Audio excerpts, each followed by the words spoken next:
तो आज का टॉपिक जो है अपना जनरल मेथड है।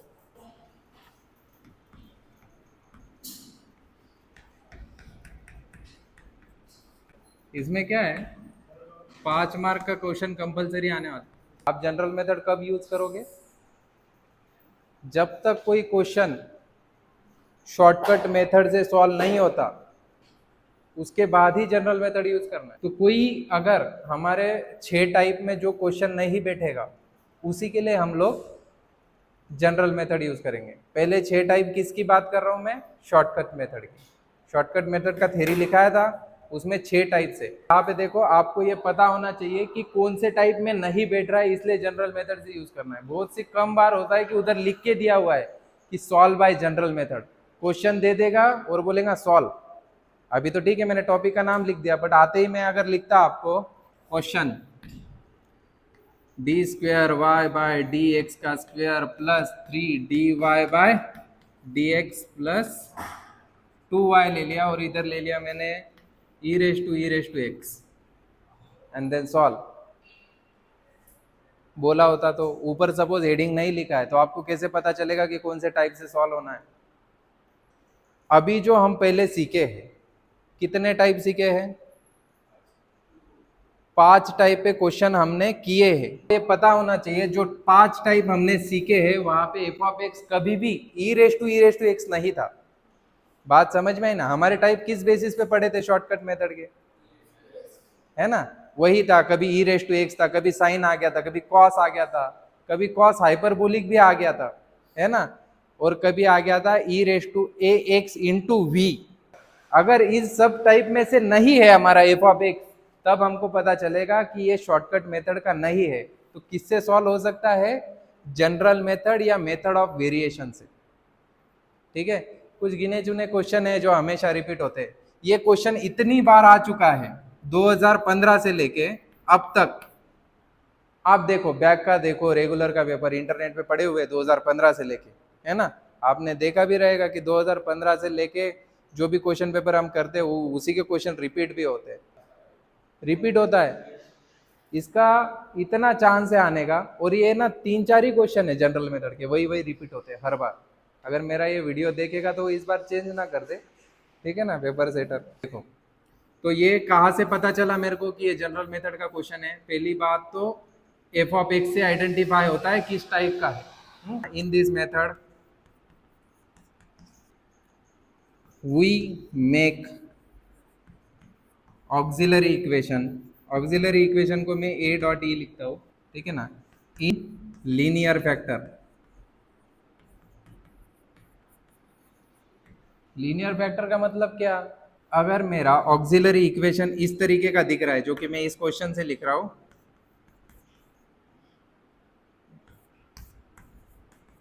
इस तरीके का दिख रहा है, सॉरी, ऑक्सिलरी इक्वेशन इस तरीके का दिख रहा है, तो इसका डिग्री 2 है। लीनियर फैक्टर में बनाना है, मतलब इसके जो फैक्टर गिरेंगे वो क्या आएंगे, मतलब यहाँ पे कितना आएगा, -1 d -2।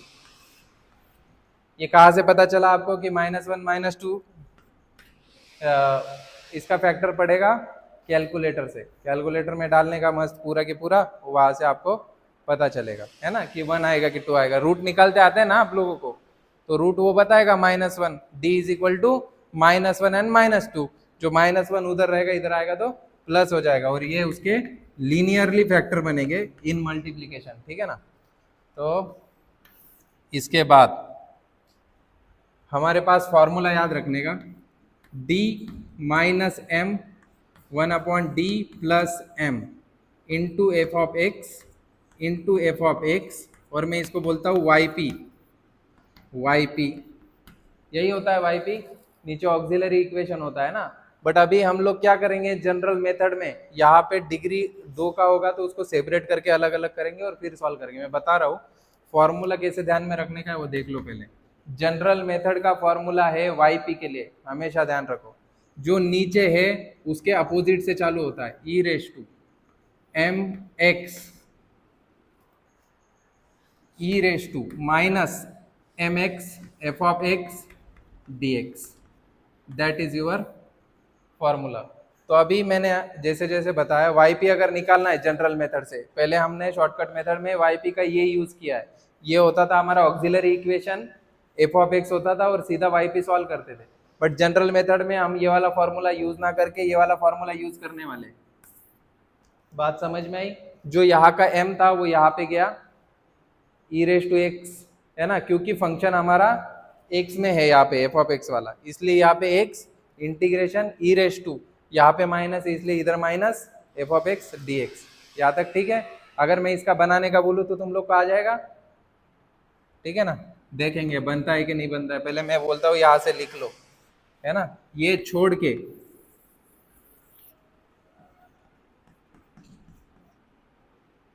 ये लिखो, उसके बाद ये लिखो, ये लिखो, ये लिखो, और यहाँ पे डाल देना नाम फॉर्मूले।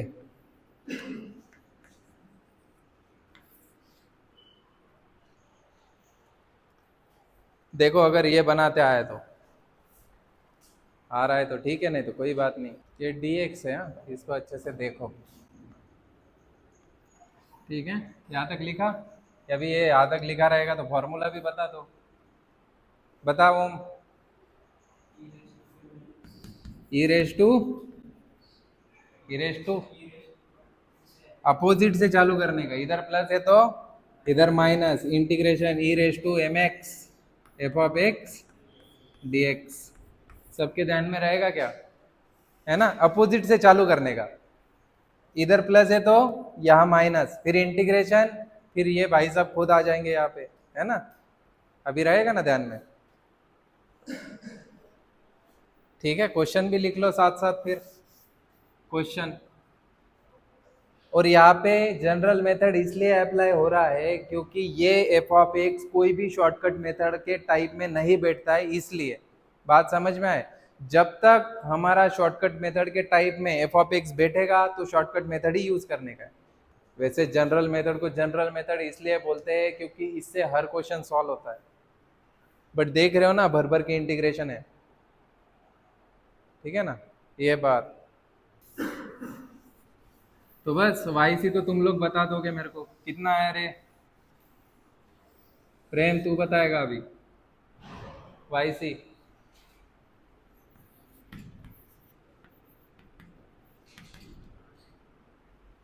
बता जल्दी।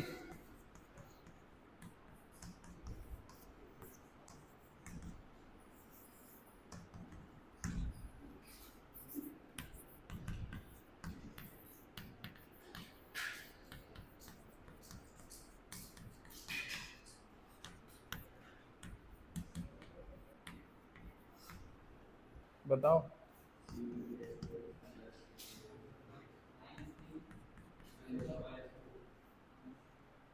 बताओ, कैलकुलेटर से भी बोल रहा है -3 c1 e raise to minus x. ये सबको समझ में आया क्या? वाई सी करना है, वाई पी। उससे पहले पहले नोट में ना कुछ लिख लो तुम लोग। नोट नोट कहाँ लिखी जाएगी? ऊपर, ये जो स्पेस होता है ना इधर, ठीक है ना। देखो 1/d minus a d minus b equal to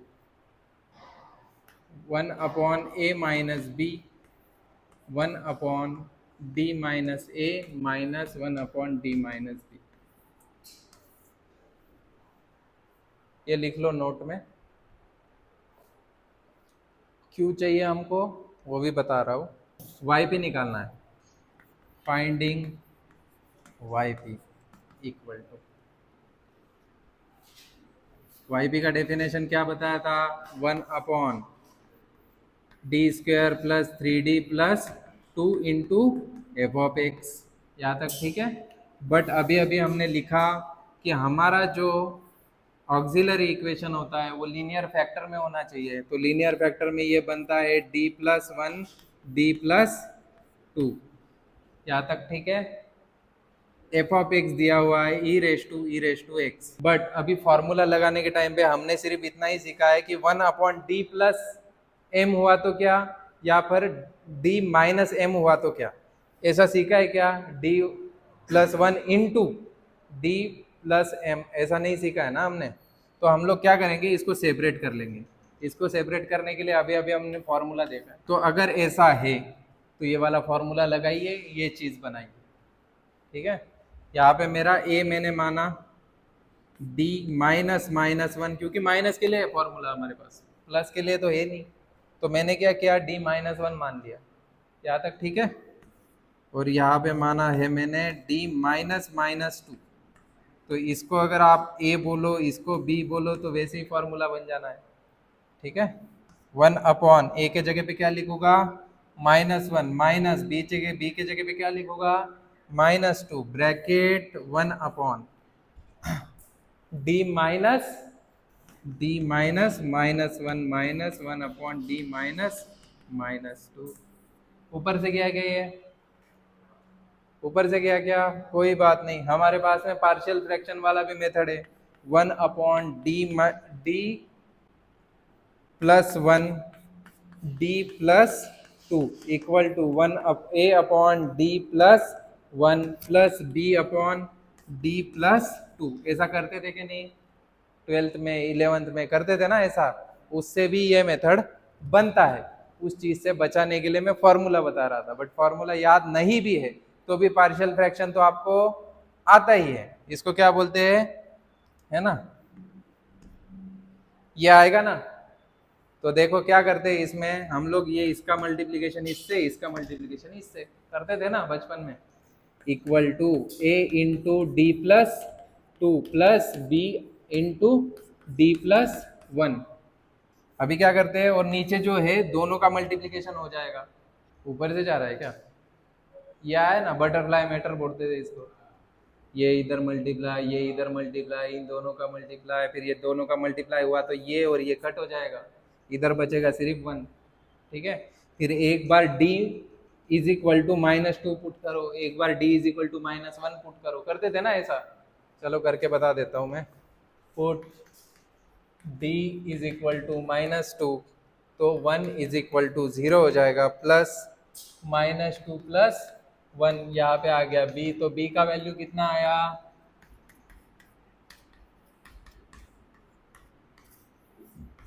ऐसे करते थे ना बचपन में। वैसे ही a का वैल्यू कितना आएगा, है ना, 1 पुट किया तो इधर से माइनस वन पुट करेंगे d का वैल्यू, क्योंकि एक बार a को 0 करना होता है, दूसरी बार b की टर्म 0 करनी होती है।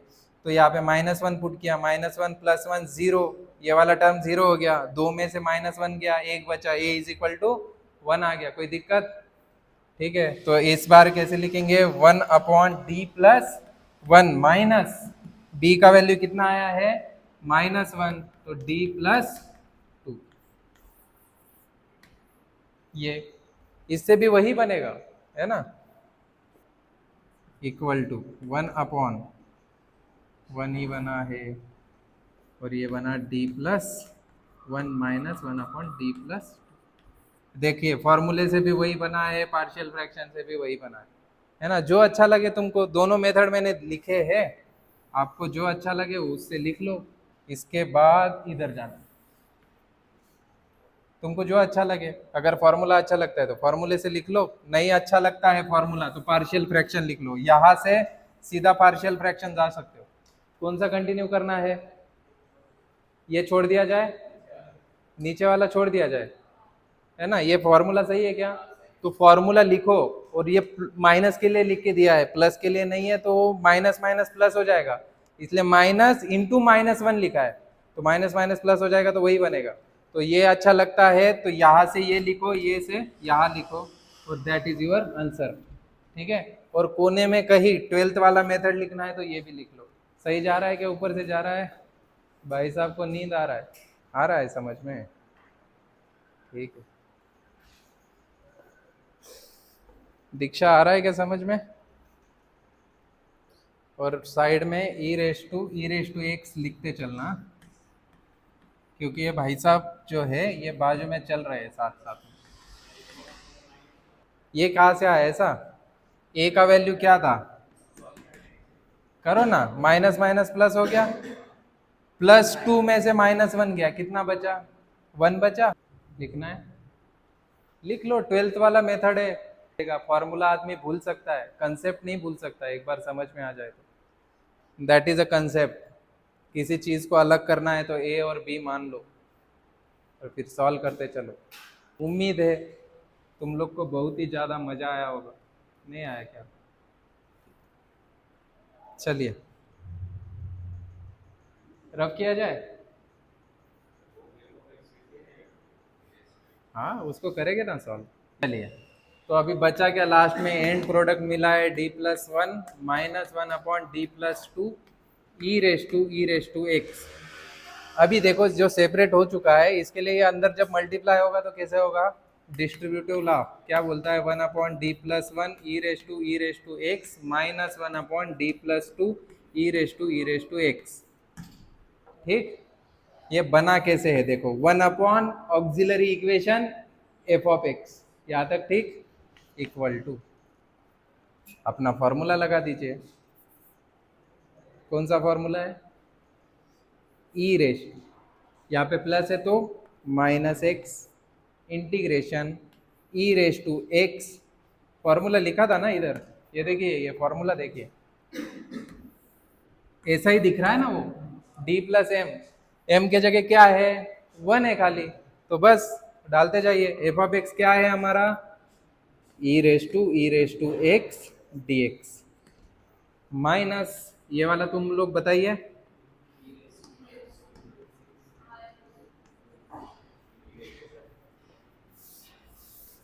इंटीग्रेशन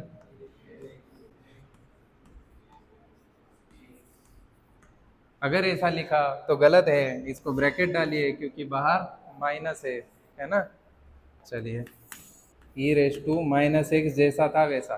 अभी ये सॉल्व करने के लिए ना एक मेथड है पहले से ही, जो e के ऊपर है ना इसको t मान लीजिए, e⁻x put equal to t।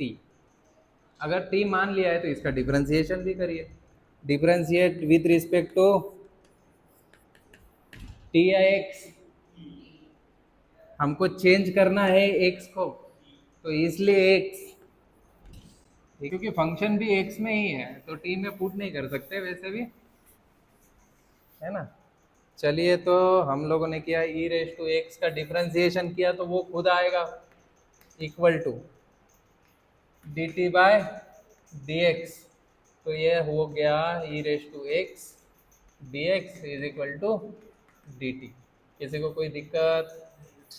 यहाँ तक ठीक है क्या? डिफरेंशिएशन आएगा, e⁻x का डिफरेंशिएशन वो खुद होता है, t is also function of x, that is dt/dx। और ये जो dx था इधर चला गया तो e⁻x इंटू dx क्या बना?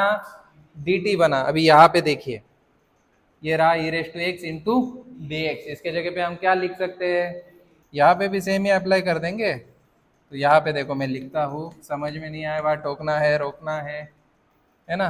इधर t नहीं लिख देना है, इधर t लिखने का जल्दबाजी नहीं करने का।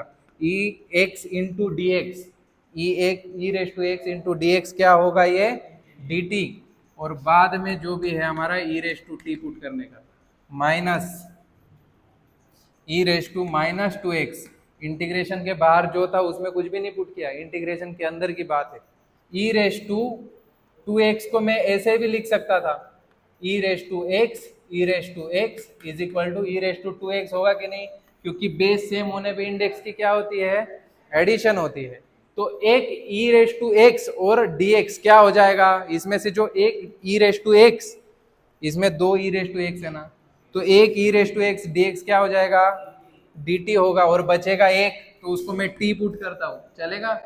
और e⁻t dt। किसी को कोई दिक्कत है तो बोलो। ये तो बन गया t, बना उधर, इसमें मैं इसको ऐसे लिखता हूँ, तो ये भाई साहब और ये भाई साहब मिलके क्या बना रहे हैं? और ये जो बच गया है इसके जगह पे क्या लिखा है? आया समझ में? कोई दिक्कत है क्या? है ना, इक्वल टू e⁻x। इसका इंटीग्रेशन तो सबको आता ही है, वो खुद होता है कि नहीं? माइनस e⁻, यहाँ पे ब्रैकेट भी होना था, 2x इसका तो तुम लोग को आता ही है इंटीग्रेशन, बताइए जरा। बर्नौली से निकाला तो भी चलेगा, बर्नौली वाला सिखाया था वैसे मैंने, याद नहीं होगा तो बता दूँ। पहले वाले का जैसा था वैसा, दूसरे वाले का इंटीग्रेशन, फिर माइनस, फिर इसका डेरिवेटिव जो कि 1 आता है, फिर इसका इंटीग्रेशन जो कि वो खुद है, फिर वापस से यहाँ पे प्लस या माइनस, यहाँ पे प्लस, इसका फिर से डेरिवेटिव, इसका फिर से इंटीग्रेशन, फिर माइनस, फिर यहाँ पे जो रहेगा उसका फिर से डेरिवेटिव जो कि 0 है। कोई फायदा है क्या लिखने का? नहीं, खत्म हो गई बात। यहाँ तक ठीक? E raise to minus x, t की वैल्यू क्या थी? E raise to x minus e raise to minus two x, और यहाँ पे आ जाएगा टी। टी के जगह पे मैं अपना ई रेस टू पुट कर रहा हूँ, है ना, चलेगा ना? इसको आगे और सॉल्व करना है तो आपकी मर्जी है, ऐसा लिखा तो भी चलेगा। ठीक है, that is your y p. किसी को कोई दिक्कत? प्रेम ऊपर से गया क्या? लिख लो। अभी लिखने का जो प्रोसेस है वो सही से होना चाहिए, इसलिए मैं वापस से जैसा था वैसा लिख रहा हूँ।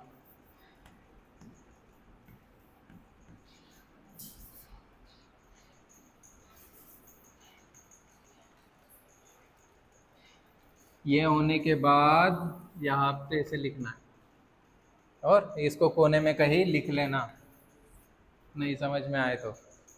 हाँ बिल्कुल, लास्ट में तो लिखना ही है, क्योंकि तब तक आपका सॉल्यूशन कंप्लीट नहीं होता जब तक आप ये चीज नहीं करते। Complementary plus particular integral, that is complete solution. ये तो करना ही है, वो बोलने की जरूरत नहीं आनी चाहिए, करना ही है वो। इधर की पॉइंट यही है कि आपको ये समझना चाहिए कि ई रेस टू एक्स को मुझे टी पुट करना है। यहाँ तक तो कोई भी आ जाएगा, इसके बाद इंटीग्रेशन को कैसे सॉल्व करना है वो समझ में आना चाहिए। That's a trigger point. एक आध क्वेश्चन दिया तो हो जाएगा रियान, देख हाँ बोला है, फिर जुबान से मुकरना नहीं, ठीक है। Question, d square y by d x का square plus d y by d x is equal to 1 plus 1 e raise to x. Previous year question है सारे, है ना, पूछा गया है ये। 2023 का क्वेश्चन पेपर देखना, उधर मिलेगा, हाँ बैक या रेगुलर में मिलेगा, पूछा गया है ये।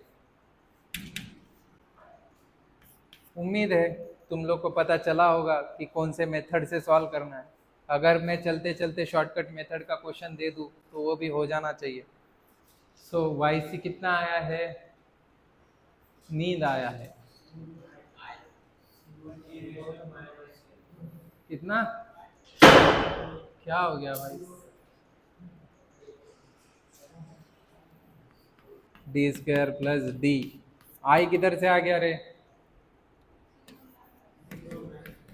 मैंने क्या बोला था, जब जब कांस्टेंट टर्म मिसिंग रहेगी लास्ट में डी जाएगा, तब तब डी का एक रूट जरूर 0 होगा। यही से दिख रहा है। डी को कॉमन अगर मैं लेता हूँ, ऑक्सिलरी इक्वेशन, डी का square d equal to d equal to 0, तो यहाँ से डी कॉमन ले लिया, डी प्लस 1। कितना घटिया था बताओ, डी इज इक्वल टू 0 और -1। तो उम्मीद है तुम लोग ने निकाला होगा। वाई सी बताओ, वाई सी बताओ। C1 e raise to minus x, बस। C2 आगे, ओके 1 होता है वो, ग्रेट, एकदम मस्त। वाई पे निकालेंगे 1 upon D D plus 1 F of x. F of x direct लिख देना चाहिए था, पर कोई बात नहीं, चलो। क्या है? 1 plus e raise to x. तो उम्मीद है तुम लोग इसको तो हल कर ही लोगे। जो मेथड बताया था या फॉर्मूला बताया था उससे सेपरेट करोगे पहले, है ना। आप तब तक यहाँ पे जनरल मेथड मत लगाना जब तक कि यहाँ पे प्लस माइनस ना आ जाए। ऐसे भी सॉल्व होता है कि मतलब पहले इसका निकाल लो,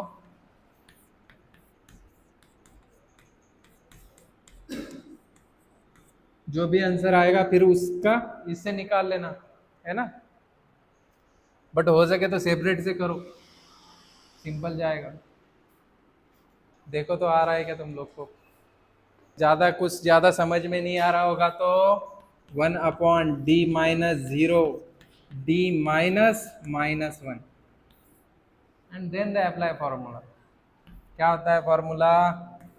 1/a-b 1/d-0 -1/d-1। तो यहाँ से बन जाएगा मेरा minus minus plus 1/d -d +1।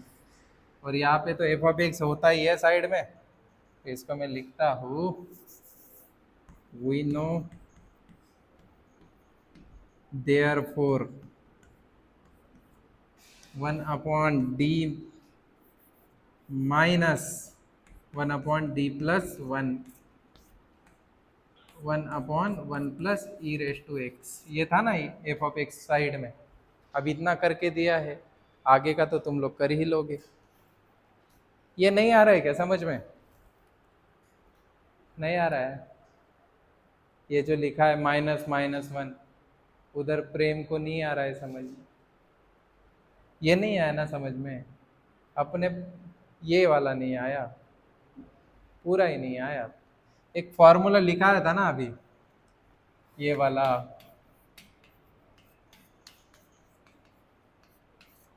ये लिखा था आपने, बट ये माइनस के लिए है। यहाँ पे हमारे पास क्या है? प्लस है ना, तो इसको मैं माइनस कैसे लिखूं? प्लस को माइनस लिखने का तरीका है कि 2 बार माइनस लिख दो, इसलिए मैं ऐसा कर रहा हूँ कि माइनस माइनस लिख रहा हूँ। अगर आप इस वाले फॉर्मूले को देखोगे जो मैंने अभी लिखाया है, तो सही से बैठेगा उधर। अब यूज करना मुझे आता है, आपको थोड़ा प्रैक्टिस लगेगा, एक आध क्वेश्चन में दूंगा तो हो जाएगा, है ना। इसके बाद का क्वेश्चन आप लोग के लिए रहेगा, ठीक है। इसको सही से करिए, जब तक फॉर्मूले का यूज करना नहीं आएगा क्वेश्चन नहीं होगा ना, बनेगा नहीं मतलब आपसे। होम हो गया क्या सॉल्व? जल्दी कर भाई, इतना टाइम नहीं लगना चाहिए। ऊपर से जा रहा है क्या? कहाँ से? पूरा ही? हाँ, कुछ भी नहीं आ रहा है? फिर इतने देर से बैठा है, पूछेगा कब? अगले साल। इधर रेहान को समझ में आ रहा है क्या? आ रहा है समझ में? एक आध क्वेश्चन पूछा तो आएगा, बताते। ठीक है, अगला क्वेश्चन तुम दोनों के लिए रहेगा। तेरे को आ रहा है समझ में? आ रहा है सच में? अरे वाह। ओम, आ रहा है क्या समझ में? सच में आ रहा है, ऊपर से जा रहा है? ओके पाचोरकर जी। ओके, आधा मतलब किधर तक आया था समझ में? ये फॉर्मूला भी आया था क्या समझ में? ये फॉर्मूला आया तो कंप्लीट हो गया। हाँ, बराबर बराबर। तो यहाँ तक आ गया तो कोई बात नहीं है, ये तो ये भी समझ में आ जाएगा, है ना। मल्टीप्लिकेशन भी आपने एकदम सही से किया है।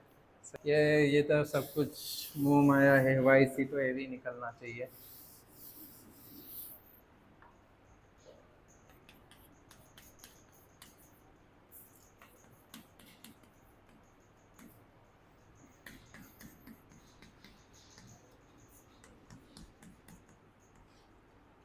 फॉर्मूला कैसे लगेगा? e⁻0x e⁻0x 1/1 + e⁻x dx minus, अभी यहाँ पे ब्रैकेट लगाने का, e⁻−x integration e⁻x 1/1 + e⁻x dx।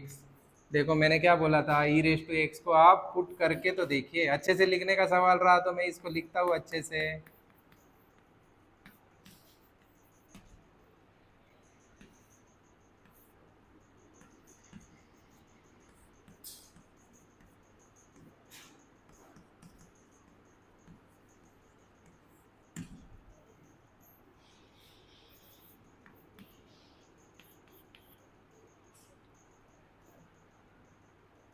ये किया था कि किसी ने? कैसे? हाँ, इसको t पुट किया, बट अगर हम इसको t पुट करते हैं तो ऊपर आ जाएगा e⁻x dx। फिर उसका कैसे करेंगे? नहीं आएगा। फिर भी प्रोफेसर पे विश्वास रखते हुए आप लोगों ने पुट किया है। डिफरेंशिएट विथ रिस्पेक्ट टू कितना बचा, चलेगा क्या ऐसा लिखा तो? किसी को कोई दुख दर्द पीड़ा है तो बताओ। यही आया था, है ना? क्योंकि डेरिवेटिव में 1 का 0 हो गया, ई रेस टू एक्स वैसा के वैसा आ गया, और टी का आया d t upon d x, और डी एक्स आ गया इधर, तो e raise to x d x is equal to d t. यहाँ तक बात ठीक। और सिर्फ डी एक्स लिखना हो तो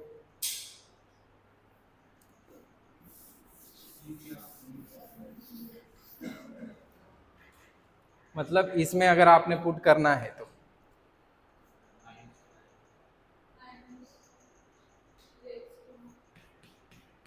पर ये dx का क्या करें? नहीं ना, ये पूरा के पूरा कन्वर्ट होना चाहिए ना भाई, पूरा x के इधर से ले ले। अब ये dx है ना, ये यहाँ पे dt लिखना है मेरे को, तो क्या लिखना पड़ेगा? नीचे dx लिखो क्या? फिर थोड़ा दिमाग चलाओ, इधर तो हो जाएगा। ई रेस टू एक्स से ऊपर देखो, इसमें अगर मैं इसको ऐसे ही रखता हूँ, अगर मैं इस चीज को ऐसे ही रखता हूँ और सिर्फ पुट इसमें करता हूँ, यहाँ पे देखो, हाँ यहाँ पे ऊपर e raise to x d x है, यहाँ पे ऊपर है देखो e raise to x d x है, तो ये सीधा सीधा क्या पुट हो जाएगा? डी टी हो गया पुट, और नीचे जो टी था वो ऐसे ही आ गया। बट यहाँ पे दिक्कत क्या है, तुम लोगों ने इसको टी पुट कर दिया। अभी वो बोल रहा है अगर इसको डी टी लिखना है तो यहाँ पे ई रेस टू एक्स भी चाहिए, तब जाके आप इधर लिख सकते हो, नहीं तो नहीं लिख सकते। क्या करेंगे हम लोग?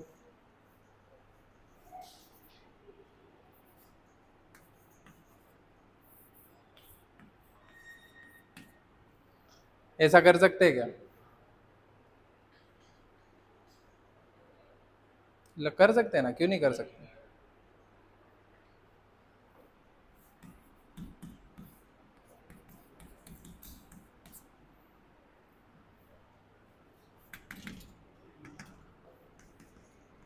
ये ई रेस टू एक्स इधर ही रह गया, और ये जब उधर गया तो टी माइनस वन, इसको पूरे को टी पुट किया है, और बट इसको पुट करने के लिए कुछ नहीं था, तो ये वन को मैंने उधर भेज दिया, तो कितना आया? टी माइनस वन आया ना। हाँ हाँ, तो ऊपर जो था ये तो हो गया डी टी, हो गया ना? कोई दिक्कत है क्या इधर? इधर कोई दिक्कत है क्या? उधर कोई दिक्कत है क्या उस साइड में? नहीं ना, बस तो कर लो सॉल्व अभी। ई रेस टू, ये भाई साहब तो बाहर मजे से है, इसका तो तुम लोग को आता ही है, ये तो तुम लोग कर लोगे। इसको कैसे सॉल्व करोगे?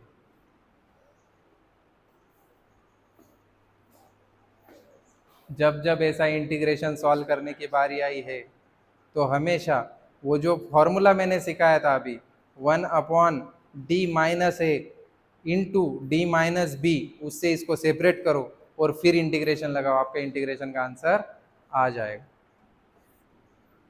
या फिर पार्शियल फ्रैक्शन कर लो, 1/t t-1 equal to a t plus a/b/t-1। ये वो फॉर्मूले से भी होता है, हाँ, अपना वो जो फॉर्मूला सिखाया था मैंने अभी, d-a और b-b का, उससे सेपरेट किया तो भी चलेगा। ऊपर से जा रहा है क्या? ये वाला टर्म गया रहेगा ऊपर से पुट करने के बाद, है ना? अभी इसको और अच्छे तरीके से कैसे सिखाया जाए?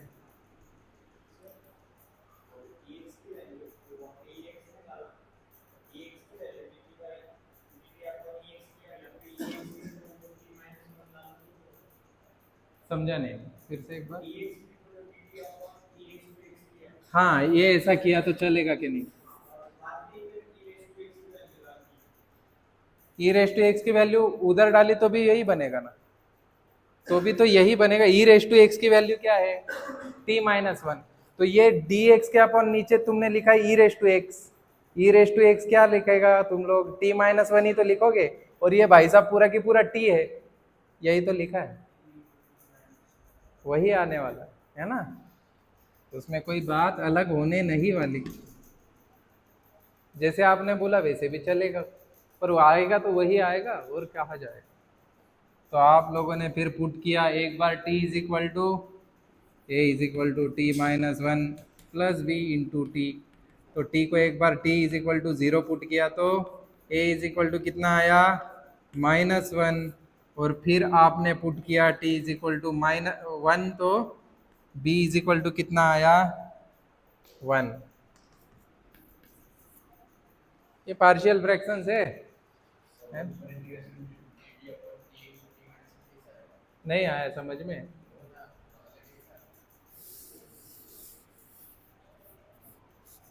ऐसा था, हटाओ इसको, जो समझ में नहीं आया हो गया।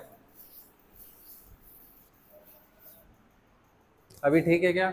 देखो वापिस से सुनो, मैंने अभी अभी बोला इस इंटीग्रेशन को सॉल्व कैसे करोगे, यहाँ पे तो मैं हूँ बताने के लिए, एग्जाम में कैसे करोगे।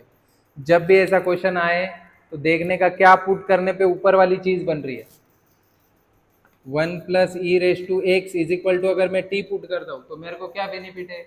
अभी तो कोई बेनिफिट नजर नहीं आ रहा है, बट अगर मैं इसका डिफरेंशिएशन लेता हूँ विथ रिस्पेक्ट टू एक्स, तो अभी बात देखो मेरी, इसका तो 0 हो गया, प्लस ये भाई साहब खुद वैसे के वैसे आ जाएंगे, और इसका आएगा derivative d t by d x, तो वो डी एक्स में इधर ले लेता हूँ। अभी देखो ये टर्म किधर बन रही है, यहाँ पे तो बन रही है, बट यहाँ पे भी बननी चाहिए थी ना, यहाँ पे तो ई रेस टू एक्स है ही नहीं बनाने के लिए, तो यहाँ पे हम डी टी नहीं पुट कर सकते। एक्चुअली हमको पूरा के पूरा इंटीग्रेशन डी टी में बनाना है, मतलब टी में बनाना है, तो इधर भी ई रेस टू एक्स चाहिए था, है क्या, पर उधर नहीं, दैट इज आवर प्रॉब्लम। तो मैंने क्या किया, ले लिया भाई अपने मन से। अभी किसी चीज को ऊपर लो तो नीचे भी डिवाइड कर दिया, कोई दिक्कत है? यहाँ पे कट हो जाएगा तो 1 बन जाएगा ना, कोई दिक्कत? तो मैंने ले लिया, क्या दिक्कत है? फिर मेरे को याद आया कि अरे मैं इसको टी तो पुट कर दूंगा, but e raise to x को क्या पुट करूंगा? तो ई रेस टू एक्स को मैं यहाँ से क्या करूंगा, ये जो 1 है ना, इसको इधर भेज के e raise to x is equal to t minus 1 हो जाएगा। अभी रेहान का ऐसा बोलना है, सर आप इतना करने से अच्छा है ई रेस टू एक्स को इधर ले लो, ऐसा लिख दो, मतलब ये इधर मल्टीप्लाई में तो उधर डिवाइड में चला जाएगा, और फिर पुट कर दो ना आप। आपको तो इधर ई रेस टू एक्स नहीं है ना, तो फिर भी मेरा क्या बनेगा, d t by e raise to x ही तो बनेगा। ई रेस टू एक्स का वैल्यू क्या है, टी माइनस 1, वही आएगा फिर से, है ना। तो इसलिए मैंने यहाँ पे ऐसा अरेंजमेंट किया। किसी को कोई दुख दर्द थोड़ा सा आया समझ में, है ना। तो अभी मैं ये भाई साहब को इधर ही रहने देता हूँ, जैसे कि रिहान ने बोला था वैसे भी चलेगा, बट इतना करने की जरूरत नहीं है। तो यहाँ पे जहाँ पे जो जो बचेगा वहाँ पे वो पुट कर देंगे। E raise to x into d x होता है क्या, d t. E raise to x की वैल्यू कितनी है, t minus 1, 1 plus e raise to x होता है टी माइनस, ये इंटीग्रेशन के बाहर जो है उसको पुट नहीं करना है कुछ भी, इंटीग्रेशन के अंदर e raise to x d x है वो आ जाएगा डी टी, और नीचे आ गया टी डी टी। यहाँ तक ठीक, बट ये इंटीग्रेशन तब तक सॉल्व नहीं कर सकते हम लोग जब तक ये सेपरेट नहीं हो जाते। और नीचे वाला अगर सेपरेट करना है तो तुम लोग को मैंने फॉर्मूला बताया है, d minus a d minus b equal to क्या होता है, डी माइनस बी, अरे a minus be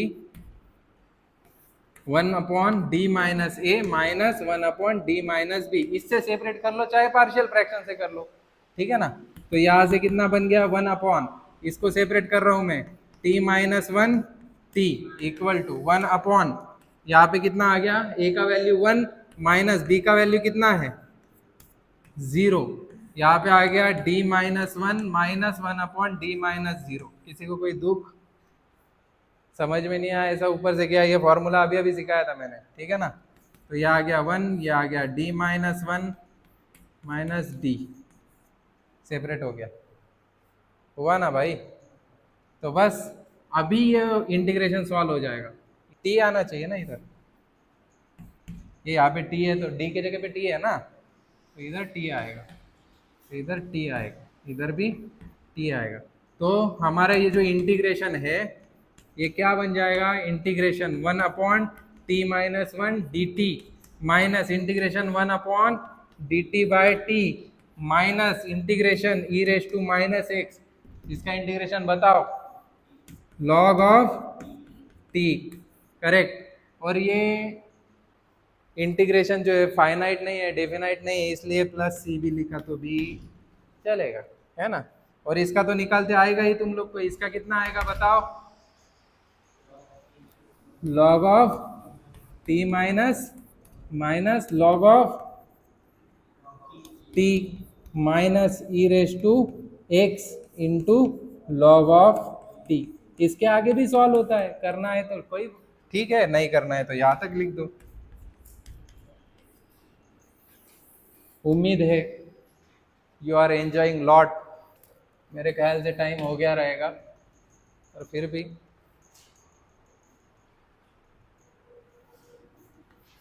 very very important question.